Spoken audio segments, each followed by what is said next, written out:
Alhamdulillah, Alhamdulillahi Rabbil Alamin, Alladhi arsala rasulahu bil huda wa dinil haq liyudhhirahu ala ad-dini kullihi walau karihal musyrikun.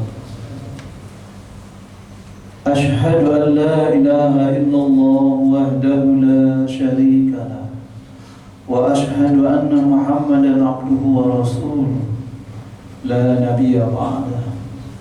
Allahumma salli wa sallim ala asrafil anbiya'i wal mursalin wa imamil muttaqin wa ala alihi wa ashabihi wa man tabi'ahum bi ihsanin ila yaumiddin.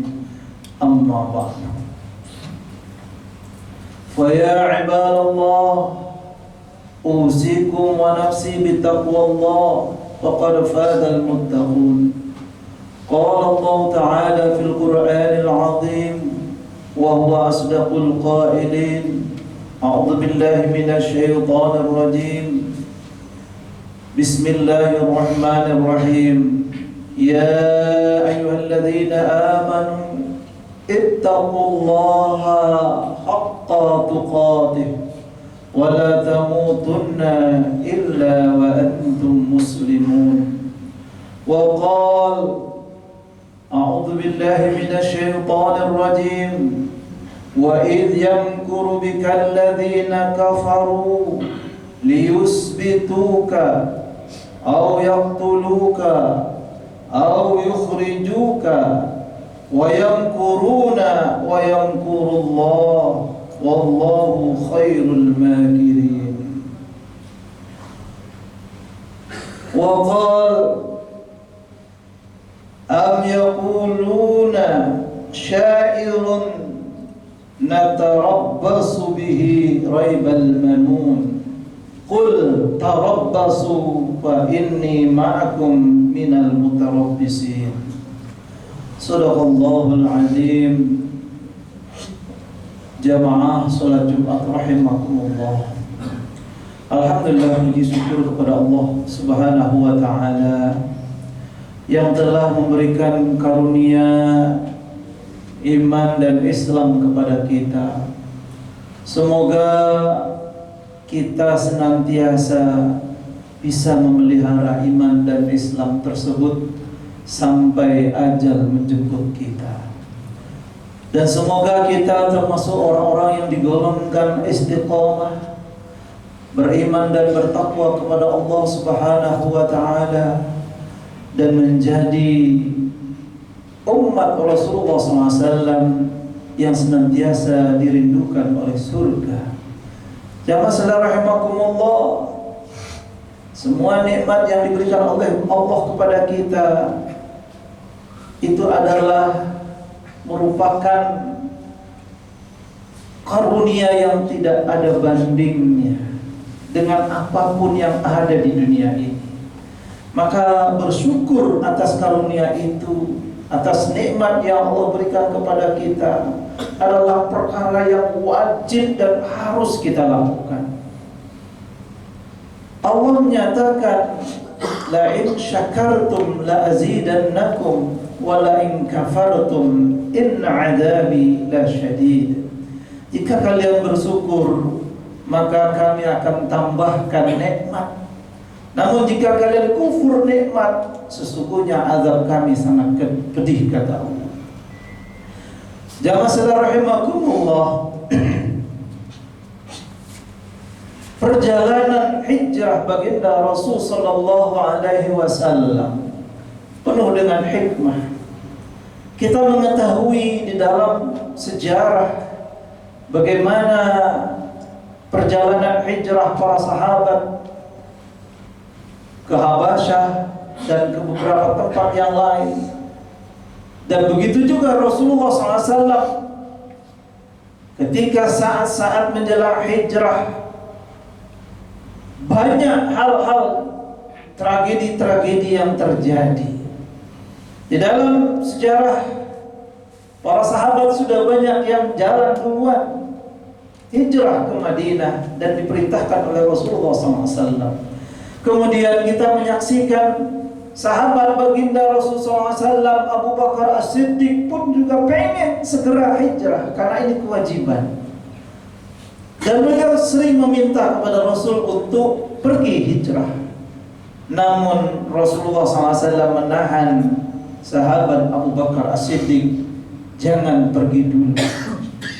Maka jamaah sekalian rahimakumullah, orang-orang musyrik ketika Rasulullah SAW berniat untuk hijrah, mereka mengetahui bahwa kaum muslimin sudah mendapatkan perlindungan di Madinah, dan ini akan bahaya bagi orang-orang Quraisy di Makkah.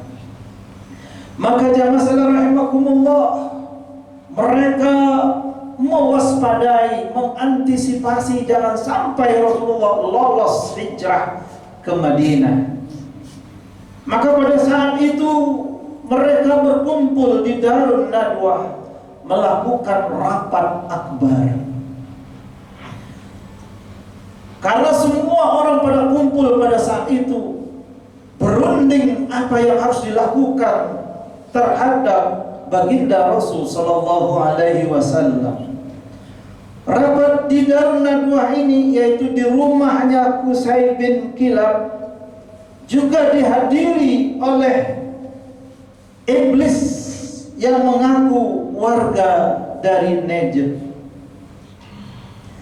Jamaah sekalian rahimakumullah, di dalam rapat tersebut intinya adalah jangan sampai Rasulullah SAW keluar dari Makkah. Maka apa yang harus diputuskan terhadap Rasulullah SAW? Mereka berkumpul, kemudian silang pendapat terjadi. Ada yang menyatakan Rasulullah SAW ini harus dipenjara. Kita penjara sampai mati, jangan kasih makan. Lalu sepertinya ini akan diputuskan. Tiba-tiba iblis yang menyamar jadi orang tua dari Najd mengatakan pendapat itu salah, itu tidak tepat, minta pendapat yang lain. Begitu.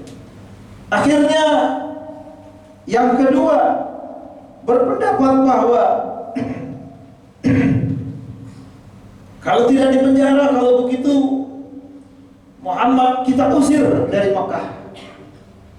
Akhirnya mereka pun di Darun Nadwah sepakat ingin mengusir Rasulullah SAW dari Makkah. Namun iblis tidak ridho dan mengatakan, saya punya pendapat, ini adalah pendapat yang salah. Coba kalian cari lagi pendapat yang tepat. Sebab kalau dia diusir dari sini, ini akan berbahaya. Nanti dia akan mengumpulkan orang, akan menyerang kota Makkah. Itu kata iblis. Akhirnya disimpulkanlah, keluarlah pendapat dari Abu Jahal. Abu Jahal menyatakan, kita kumpulkan pemuda-pemuda yang kuat dari seluruh kabilah yang ada di Makkah. Dipilih yang terbaik, yang kuat, yang hebat, kemudian diberikan senjata pamungkas yang bisa sekali tebas Rasulullah SAW ini akan mati. Itulah kesimpulan. Lalu iblis pun berkata, nah ini pendapat yang tepat. Akhirnya hasil musyawarah di Darun Nadwah pun disimpulkan bahwa harus dikumpulkan pemuda-pemuda yang kuat, kemudian diberikan senjata pamungkas yang bisa membunuh Muhammad. Setelah ini diputuskan, kemudian pemuda tadi pun segera bergerak dan berkumpul di rumah Rasulullah SAW. Kemudian jamaah sekalian rahimakumullah, malaikat mengabarkan kepada baginda Rasulullah SAW bahwa skenario mereka seperti itu. Lalu Rasulullah SAW menyatakan kepada sahabat Ali karamallahu wajhah, wahai Ali, tidurlah di tempatku sekarang. tidurlah di tempatku sekarang, pakailah selimut hijau ini yang biasa aku pakai, dan mereka tidak akan sampai menyakitimu. Kemudian jamaah sekalian rahimakumullah, Rasulullah dengan tawakal keluar dari rumah sambil membacakan surat Yasin. Jamaah sekalian rahimakumullah, Yasin wal Qur'anil Hakim innaka laminal mursalin ala siratim mustaqim. Yasin wal Qur'anil Hakim, ini adalah Al-Quran yang penuh dengan kebijaksanaan. Innaka laminal mursalin, sesungguhnya engkau Muhammad adalah utusan Allah, benar-benar utusan Allah, ya, berada pada jalan yang lurus. Tanzilal Azizir Rahim, ya, yang Allah itu menurunkan, ya, Al-Quran, Tanzilal Azizir Rahim, litunzira qauman ma unzira aba'uhum, agar memberikan peringatan kaum yang tidak mendapatkan peringatan bapak-bapak mereka. Fahum ghafilun, maka mereka itu lalai. Laqad haqqal qawlu ala aktsarihim fahum la yu'minun. Sungguh telah tetap ucapan atas mereka, dan kebanyakan mereka adalah tidak beriman. Inna ja'alna fi a'naqihim aghlalan, sesungguhnya kami menjadikan pada leher-leher mereka belenggu. Fahiya ilal adqani fahum mukmahun, kemudian tangan mereka ditarik ke dagu, kemudian mereka tertengadah. Wa ja'alna min baini aidihim sadda, kemudian kami menjadikan di antara tangan mereka itu, di depan mereka sadda, tutupan. Wa min khalfihim sadda, dan di belakang mereka tutupan. Faghshaynahum fahum la yubsirun, kami tutup mata mereka sehingga mereka tidak melihat. Ayat ini dibacakan oleh baginda Rasulullah SAW sambil keluar dari rumah, dan ternyata orang-orang pemuda-pemuda tadi satu pun tidak ada yang melihat. Dan Rasulullah mengambil pasir, ditaruh di atas kepala pemuda-pemuda tadi. Kemudian Rasulullah SAW terus berjalan ke tempat sahabatnya Abu Bakar As-Siddiq. Jamaah sekalian rahimakumullah, ini pertolongan Allah yang luar biasa kepada baginda Rasulullah SAW. Dan jamaah sekalian rahimakumullah, Ali karamallahu wajah tidak ragu dan tidak khawatir. Dan betul, ketika pagi-pagi hari ada orang mengatakan, wahai para pemuda, ngapain kalian ada di depan pintu Rasulullah? Kami berniat ingin membunuh Rasul. Kemudian orang tadi mengatakan, Muhammad sudah pergi, kenapa kamu tunggu juga di sini? Begitu mereka melihat ke dalam rumah, masih ada Rasulullah, katanya masih tidur katanya. Padahal itu sudah berganti orang. Begitu Ali karamallahu berdiri, mereka terkaget dan akhirnya mereka menyesal. Jamaah sekalian rahimakumullah, Rasulullah SAW bersama Abu Bakar Siddiq radhiyallahu anhu mengontrak seorang yang bernama Abdullah bin Uraikid sebagai petunjuk jalan. Dan jamaah sekalian rahimakumullah, saat ini bulan Safar. Di bulan Safar inilah Rasulullah SAW berangkat, yaitu pada tanggal 26 Safar. Rasulullah SAW melakukan perjalanan dari Mekah menuju ke Kuba, ya. Kemudian Rasulullah SAW di perjalanan, ya, mulai dari tanggal 26 Safar, yaitu bertepatan dengan 9 September 622 Masehi. Ya, perjalanan beliau menuju Gua Sur dan diam di Gua Sur lebih kurang 5 hari. Hari kelima, yaitu tanggal 1 Rabiul Awal, beliau berangkat menuju ke Madinah. Pada tanggal 8 Rabiul Awal beliau sampai di Kuba. Jamaah sekalian rahimakumullah, perjalanan Rasulullah SAW dan strategi orang-orang kafir ingin membunuh Rasulullah SAW diabadikan oleh Allah di dalam Al-Quran surat Al-Anfal ayat 30 yang khatib sampaikan di awal khutbah. Allah menyatakan wa idh yamkuru bikal ladzina kafaru liyusbituka. Dan ingatlah ketika orang-orang kafir membuat makar ingin memenjarakan kamu. Wa au yaqtuluka, atau membunuhmu, au yukhrijuka, atau mengusirmu. Wa yamkuruna wa yamkurullah. Mereka membuat makar, Allah juga membuat makar. Wallahu khairul makirin. Bermula makar Allah itu lebih baik. Di ayat yang lain Allah juga menjelaskan, mereka mengatakan am yaquluna syairun natarabbasu bihi raibal manun. Mereka berkata, syair penyair ini adalah orang yang kami tunggu kebinasaannya, kami tunggu kehancurannya. Qul, kemudian Allah mengatakan, tarabbasu, tunggulah oleh kalian, fa inni ma'akum minal mutarabbisin, maka sesungguhnya aku bersama kalian menjadi orang-orang yang sama-sama menunggu.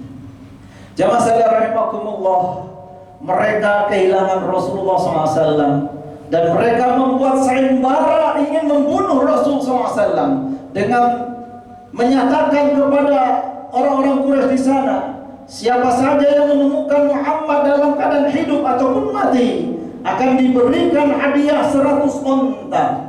100 onta yang salah rahimahumullah. Kemudian Rasulullah SAW pun berjalan. Ternyata ada yang mengikuti, jamaah saudara rahimakumullah, bernama Suraqah bin Malik. Karena berharap untuk mendapatkan sayembara 100 onta, Suraqah pun mengejar Rasulullah SAW.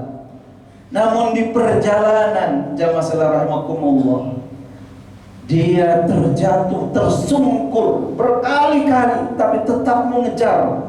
Kemudian akhirnya dia berkesimpulan, Muhammad dilindungi